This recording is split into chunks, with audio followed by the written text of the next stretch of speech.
इस समय सरसों के तेल के दाम ऐतिहासिक ऊंचाई पर हैं। बाजार में 1 लीटर तेल के दाम 175 रुपए तक पहुंच गए हैं।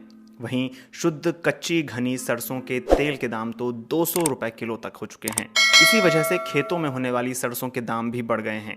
भारत सरकार के उपभोक्ता मामलों के विभाग के मुताबिक अप्रैल 2020 में भारत में 1 किलो सरसों के तेल की औसतन कीमत 117.95 रुपए थी, जबकि नवंबर 2020 में यही दाम 132.66 रुपए प्रति किलो थे। उपभोक्ता मामलों के मंत्रालय के मुताबिक मई 2021 में भारत में सरसों के तेल की औसतन कीमत 163.5 रुपए प्रति किलो हो गई थी। भारत सरकार के आंकड़ों के मुताबिक पिछले एक साल में खाद्य तेलों के दामों में 55% तक की बढ़ोतरी हुई है। बाजार पर नजर रखने वाले विश्लेषकों के मुताबिक दामों में इस बढ़ोतरी के कारण सिर्फ घरेलू नहीं बल्कि अंतर्राष्ट्रीय बाजार का भी कीमतों पर असर हो रहा है। घनश्याम खंडेलवाल पिछले 45 सालों से सरसों के तेल का कारोबार कर रहे हैं। घनश्याम खंडेलवाल मानते हैं कि सरसों के दाम बढ़ने के पीछे कहीं न कहीं सरकार की मंशा भी है।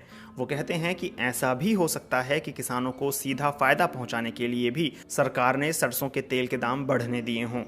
खंडेलवाल कहते हैं कि पिछले 13 सालों में अंतर्राष्ट्रीय खाद्य तेल बाजार सबसे ऊंचे स्तर पर है। जो तेल 25 सेंट तक का मिल जाता था, उसका दाम अभी 65 सेंट के आसपास है। अंतर्राष्ट्रीय बाजार में ऑयल सीड से मिलने वाले खाद्य तेलों के दाम लगभग 2 गुना हो गए हैं, जिसका सीधा सीधा असर भारत के बाजार पर भी पड़ रहा है। अगर यह तेजी जारी रही तो सरसों के दाम 8,000 रुपए प्रति क्विंटल तक भी पहुंच सकते हैं। कृषि विशेषज्ञ देवेंद्र शर्मा सरसों के तेल के दामों के बढ़ने को एक स्वागत योग्य संकेत मानते हैं। वो कहते हैं इसका सीधा फायदा किसानों को हो रहा है। देवेंद्र शर्मा मानते हैं कि भारत में खाद्य तेलों के दाम बढ़ने के पीछे कहीं ना कहीं भारत सरकार का मलेशिया से पाम ऑयल के आयात पर सख्त होना भी है। शर्मा कहते हैं, जब मलेशिया ने कश्मीर के ऊपर टिप्पणी की तब भारत ने मलेशिया से पाम ऑयल के इंपोर्ट को फ्री लिस्ट से निकालकर रिस्ट्रिक्टेड लिस्ट में रख दिया। भारत अधिकतर पाम ऑयल मलेशिया से ही इंपोर्ट करता है, लेकिन अब भारत का मलेशिया से आयात लगभग 0 हो गया है। इसका सीधा असर भारत के खाद्य तेल बाजार पर हुआ है। भारत सरकार ने सितंबर 2020 में सरसों के तेल में किसी और खाद्य तेल की मिलावट को भी प्रतिबंधित कर दिया था। शर्मा मानते हैं कि ये कदम भी सरसों के तेल के दाम बढ़ने की वजह हो सकती है।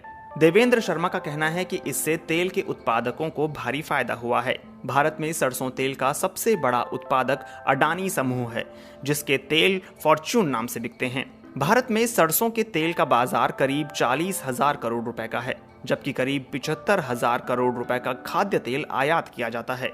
इसके अलावा अंतर्राष्ट्रीय बाजार में भी तेल के दाम ऐतिहासिक ऊंचाई पर हैं। इसकी एक वजह चीन में बढ़ी मांग भी है। विश्लेषक और इंडस्ट्री से जुड़े लोग मानते हैं कि अंतर्राष्ट्रीय बाजार में कमोडिटी ट्रेडिंग बढ़ी है, जिसका असर भी खाद्य तेलों के दामों पर हुआ है। The central organisation of oil industry and trade यानी COOIT के मुताबिक भारत में इस साल सरसों का रिकॉर्ड उत्पादन हुआ है। भारत में रबी मौसम के दौरान लगभग 90 लाख टन सरसों का उत्पादन हुआ, जो पिछले साल के मुकाबले 19.33% ज्यादा है। 2019-20 में भारत में 75 लाख टन सरसों का उत्पादन हुआ था, लेकिन ये बम्पर उत्पादन भी भारत की जरूरतों को पूरा करने में नाकाफी है।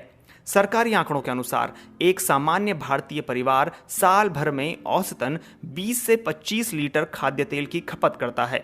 भारत में खाद्य तेलों की खपत में हर साल औसतन 2 से 3% की वृद्धि होती है, लेकिन कोविड महामारी के दौरान भारत में खाद्य तेलों की खपत कम हुई है। कृषि विशेषज्ञ प्रोफेसर सुधीर पंवार कहते हैं, भारत में सरसों का उत्पादन भी भरपूर हुआ है और बाजार में कहीं ना कहीं डिमांड भी बहुत अधिक नहीं है। ऐसे में सरसों के तेल के दामों में वृद्धि की वजहें कृत्रिम भी हो सकती हैं।